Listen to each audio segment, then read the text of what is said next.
Gentlemen, I'd like to welcome you to the first meeting of the Friends of the Museum, Georgia Museum of Art. We also welcome those of you who are not members.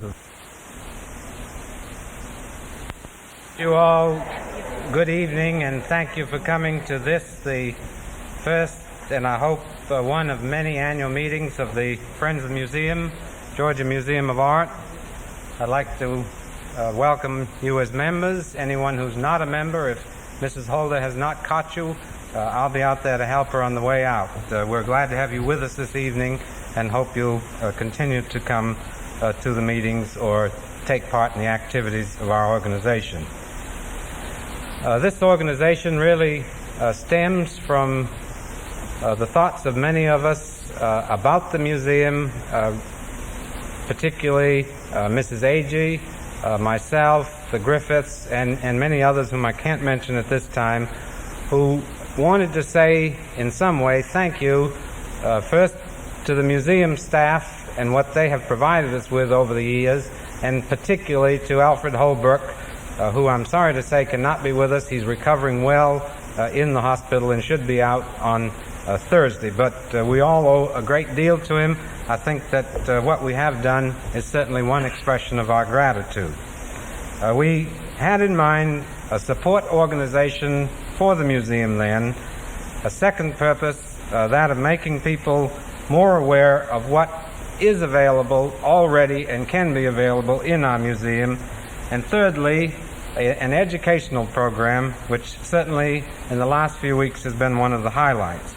I personally am very proud of the accomplishments of the organization. Many people have become actively interested in the museum and its programs. We had last year, in addition to what could only be described as a gala evening, two beautiful openings for two of the major shows. We have accumulated, in addition to the expenses for the lavish way we've lived, we have accumulated a fairly good treasury. The director will report upon that later. We have a most exciting program, the docents program, which Mrs. Duncan will talk about. And we also have been given the responsibility, at least, of putting works of art in the dining room of the Georgia Center. And I think this is a real accomplishment in many respects. I'll be interested to see what the Christmas holidays bring. The thing I think that is really exciting is what is ahead. What can be done further in the way of education?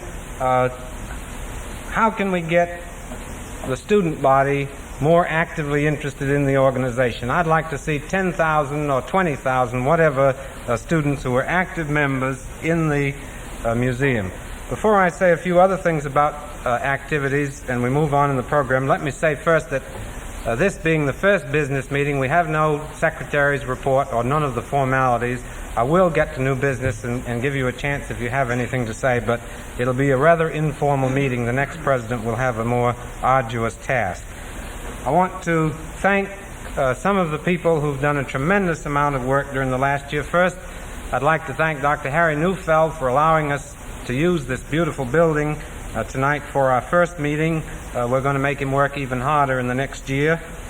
I'd like to thank Smitty Griffith. Smitty, would you stand up, please? Smitty engineered the reception for the John Sloan evening last year. Smitty also handled one of the openings, has been a fantastic supporter of this organization. Margaret Anderson, I don't believe she's here, handled one of the other receptions. Etta Agee, Etta, stand up. Etta worked long and hard on the first membership drive and on getting the membership records in order, and was, as I mentioned earlier, one of the people who had the original idea. Marion Duncan will get a chance to speak later. She has handled beautifully the docents program, which is, I think, working very successfully. Ron Arnholm has been our own special designer and has designed nearly all of the invitations, programs, brochures, and so on. We also thank Will Pilchard for one case. We have to thank the museum staff for putting up with us. We've made them, in many cases, work extremely hard. We're all indebted to Mr. Albert Christiana. Albert, stand up. I'm sure everybody knows you, but Albert generously gave us a complete edition of one of his lithographs. It's out in the lobby of this auditorium. I'd like to say, if anyone doesn't know it, and I think many of you may not, that particular lithograph has been deposited in the National Gallery of Art, which is a great credit to Mr. Christiana and his work, and we're proud that particular lithograph was available to members of this organization. And we all thank Mr. Dodd. We'll have a chance to hear from him later. Let me just say something briefly about membership in 1973. The official beginning of the 1973 membership campaign will be about the 15th of January. We decided to jump the gun a bit because we wanted you, the members, to see the original work of art that we will have for supporting members in the next year. It is an original batik being done by Mr. Ken Weaver of the Art Department, entitled Dandelions Number 1. It is a beautiful thing. It's out there, again, in the lobby. It will be done in an edition, depending upon the number of memberships that we know we're going to have, by about the 1st of March. So you will not receive it until sometime in the spring. It'll be slightly smaller, but only very slightly, than the one that is on display out there this evening. In addition, for new members, they will have a choice of the original lithograph done by Mr. Christiana, and further, he wasn't satisfied to give us one. We're going to have 10 each of 6 more lithographs which he has done recently, and which are very beautiful. I might say that one of those is in this exhibition that the Friends presently has in the Georgia Center dining room. When you came in upstairs, I hope you saw the reproductions of works done by Mr. Dodd. Those are being done by Mastercraft Studios in Atlanta. The Mastercraft people made those available to this organization. They are available for sale if anyone wishes them. If they'll contact my office on the campus, you have that number in the letter I sent you, or can look it up. We'll see that you get one either for a Christmas gift or at any time. They can be seen at any time in this building, in the lobby, or in the Alumni House, where we now have, both places have complete sets on display. The next item I'd like to move to is I'd like to call upon Mrs. Duncan, who has done such a fantastic job with the docents organization. I think more important perhaps than any amount of money we may raise is getting people into the museum to see what is available, and most importantly, getting younger people and school children whom they have been working with primarily into the museum so that they can learn more about it. They're providing a tremendous service. Mrs. Duncan, will you say a few words about that?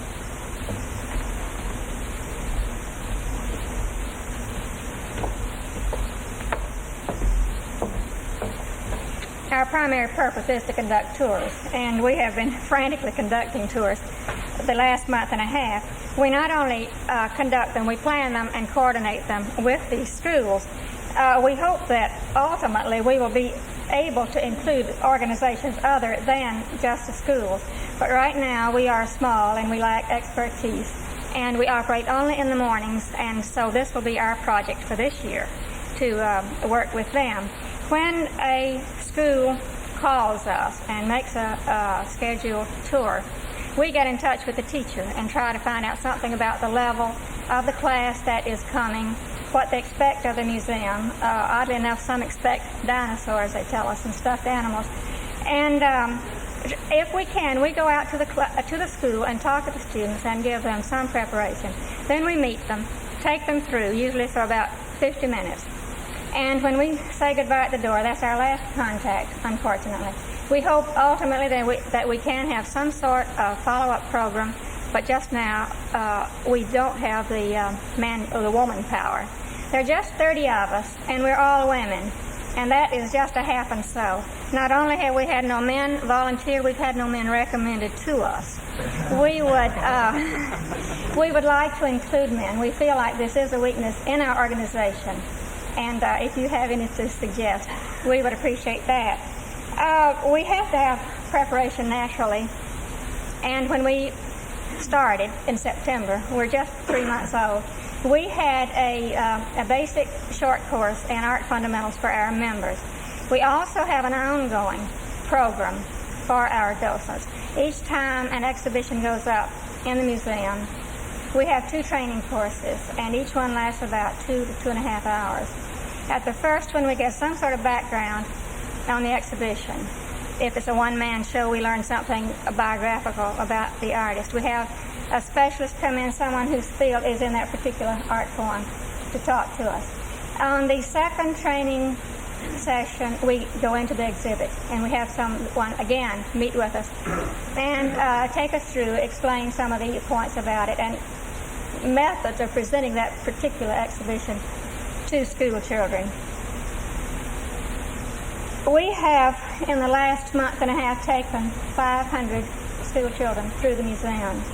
This has utilized every available docent.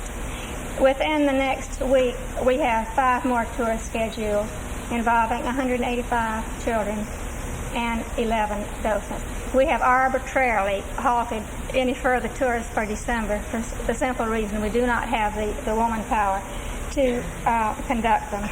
Collectively, we have spent about 500 hours in training sessions, in committee meetings, and in guiding tours. This does not count the time that we have spent on the telephone, writing up reports, writing thank you letters, and as one docent said, simply sitting, thinking about what we are supposed to do next.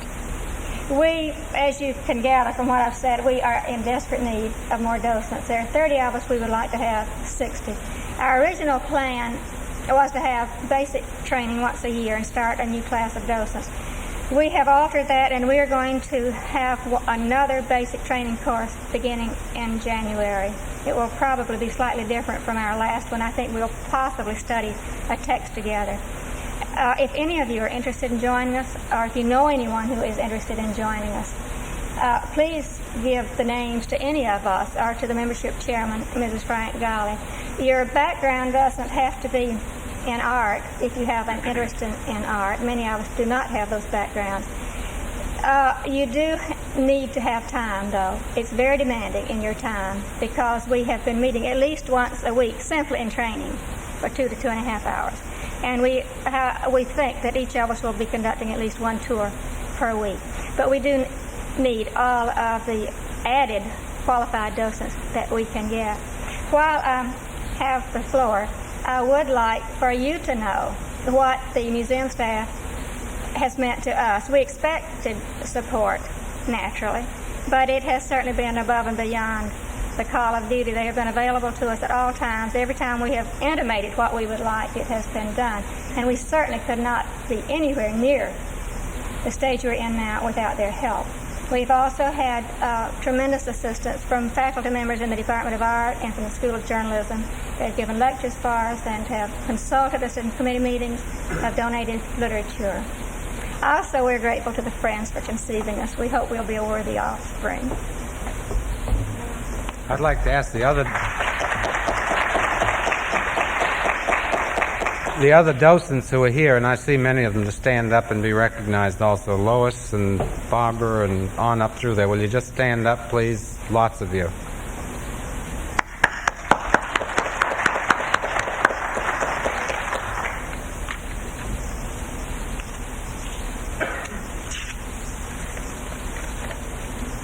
I'd like to call upon Dean Louis Griffith to brief you on the activities that we have in mind for the rest of this year. Louis?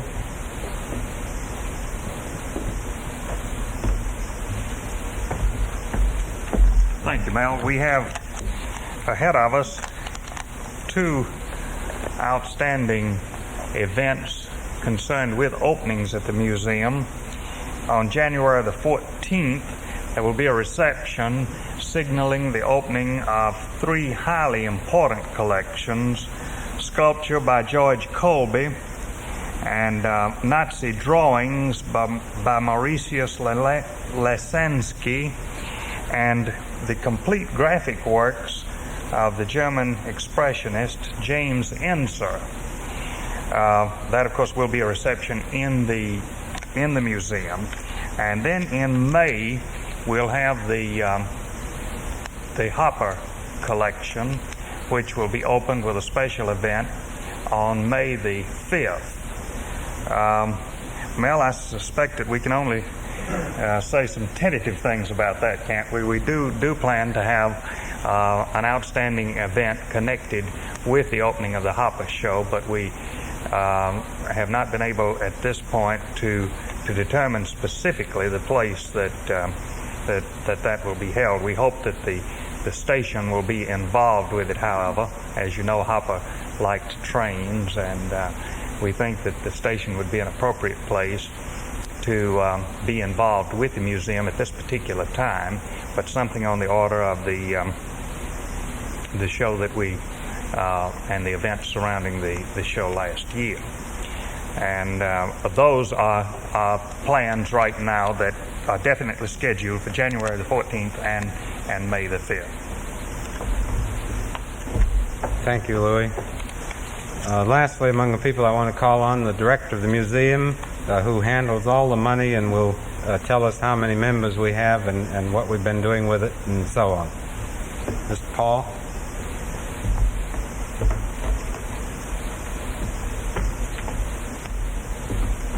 Mel, I don't handle the money. Ms. Deering handles the money.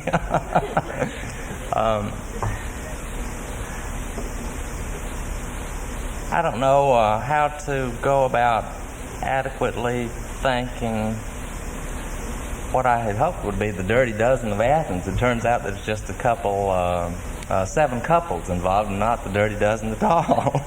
And that counts Mr. and Ms. Cabin and Mr. and Ms. Dodd, who kind of joined the steering committee a little bit after Mel and Etta and Smitty and Bob Anderson and Mrs. Anderson and Robert and Sylvia Gibson and Buddy and Elaine Hayden got things going.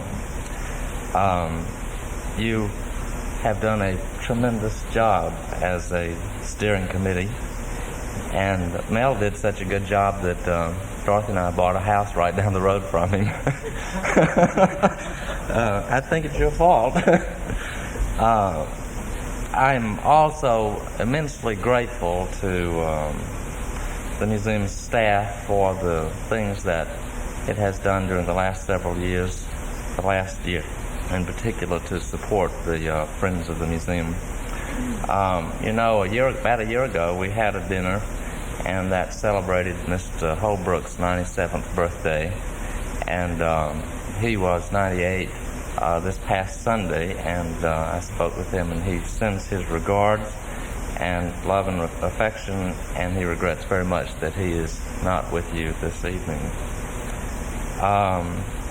Last year at the Sloan dinner, I was so nervous when I was acknowledging people for fear that we wouldn't get Mr. Holbrook's birthday cake lit properly, that when I thanked the museum staff, I failed to mention Miss Deering. And Miss Deering, we love you dearly.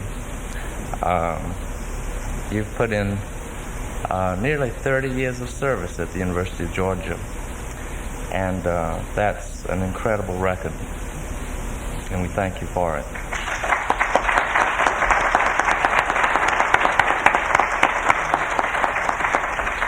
Also, I should thank Robert Croker and Janice Stanlon, and I don't believe the other 2 girls from the office, Mrs. Edwards and Mrs. O'Lean, are here. I was thinking about the things we have done during the last couple of years, and my guess is if we had originated most of the program ourselves, we would have had to have had a staff of probably 50 or 60 people. The exhibition which closed, the Realist Revival, was shipped to New York last week, and it's opening there next week. The Geometric Abstractions of the 1930s, which is here now, was in New York last spring at the Zabriskie Gallery.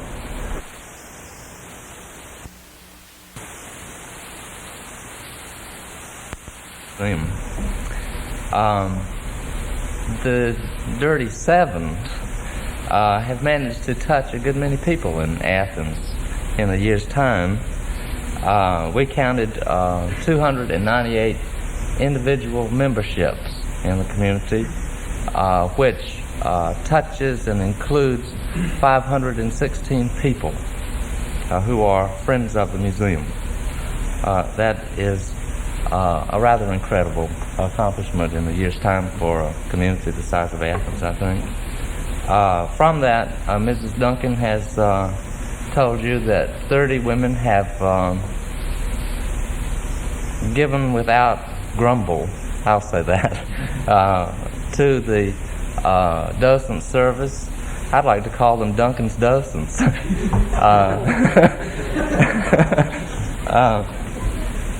Last week we had about 400 school children from the Lion School, and these ladies divided those 400 students into groups of 15, and each of these groups was accompanied by a walking docent and a talking docent.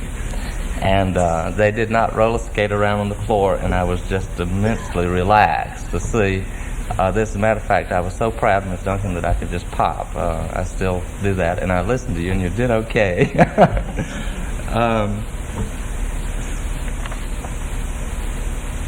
I think that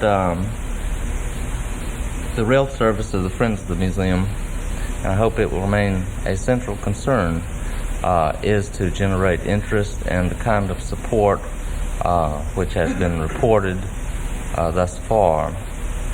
The original steering committee did not plan, to my knowledge, for the Friends of the Museum to be a tremendously profit-making organization. They were interested primarily in generating interest and support and use of the museum facilities at the University of Georgia.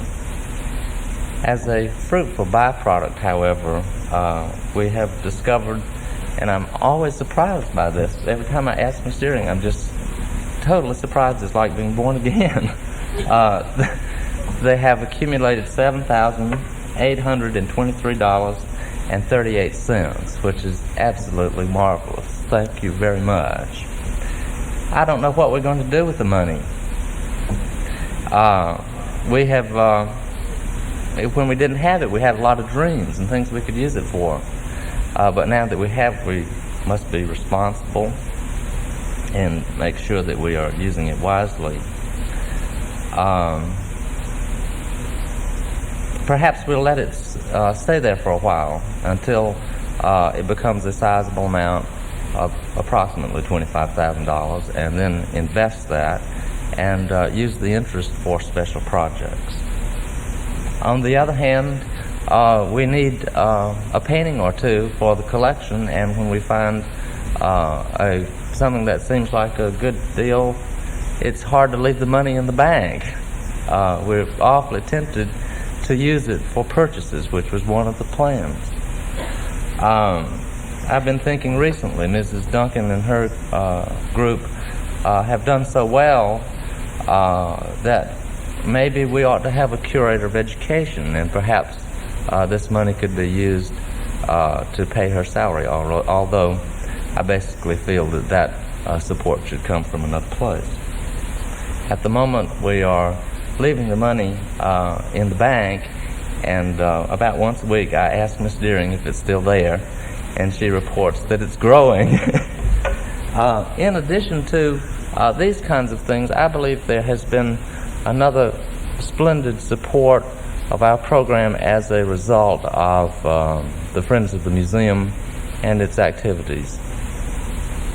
We recently received a gift, and this has not yet been announced officially. The University of Georgia Foundation purchased, or is in the process of purchasing, a collection of 19th century prints called Les Stamp Originale, which were published in 1893, 94, and 95. There are two known collections intact in this country. One is at the Brooklyn Museum, and we have the other one. The value of the collection exceeds $90,000, and that's a nice compliment also to the splendid work you're doing. I just simply do not know how we can thank you enough, Mel and friends.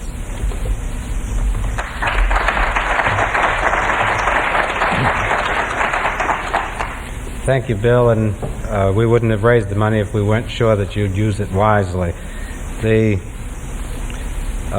next item, which I will do in a more formal sense, is to come to new business, and the first item under new business is the election of officers. The nominating committee, which consisted of Robert Anderson, Mrs. Etta Agee, and William Cabin as chairman, has presented for your consideration the following nominees: President, Dean and Mrs. Louis T. Griffith; Vice President, H. Randolph Holder; Secretary, Mrs. Albert Krishna; Treasurer, for the first time I noticed that it went out saying Mr. Robert Gibson. It's Mrs. Robert Gibson.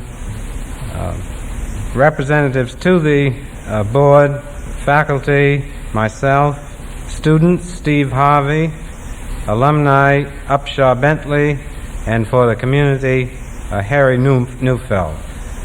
Are there additional nominations from the floor for any of these offices?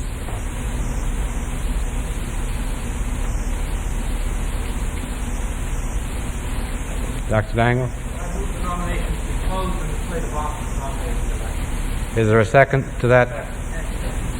I don't believe we need to discuss that unless anyone wants to. They would have spoken. All those in favor, please so signify. Opposed? Well, the slate that I read may consider themselves elected. Now, we did that before we adopted the bylaws because we would have had to have done it in writing if we'd done that first, and so we can save a bit of time. You have all received, at least all of you who are members, a copy of the bylaws, and I have to say I didn't even arrive here with one myself this evening.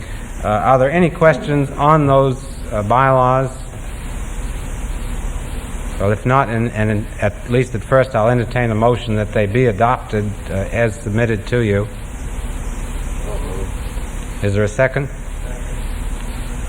It's been moved and seconded that we adopt the bylaws that were circulated. Is there any discussion or any questions on those? Those in favor? Aye. Opposed? Well, they are then adopted. The last item of business which I'd like to have is to give any of you who might wish to an opportunity to ask a question either about the organization, about the future, or anything you wish, or bring up any new business if you like. Is there any additional new business? Mel, I might have a suggestion. I didn't notice on that on the bylaws that we had any industrial or business membership. I think it might be something to consider. I don't know if it's time or not. I think that's an item that the board really should consider at their first meeting and either adopt it or present it to the membership at the next meeting if they think it needs action of the membership. Well, I hope that any of you who are interested or have the time will feel free to call any one of these offices that you've just elected and volunteer to go to work because to keep this organization going, it is going to take a good deal of dedication and work. It's been a pleasure for me to work in this first year with this group, and I hope to see things progress at an even more rapid rate in the future. I look forward to the day when we'll have a museum as beautiful as this building that Dr. Neufeld has for research here. I'll entertain a motion for adjournment. Second? All those in favor, I'm sure you are. We'll have just a short break while the screen is being put down. Mr. Dodd will have slides if you, particular people on the side, if you want, why don't you take this point to move toward the center.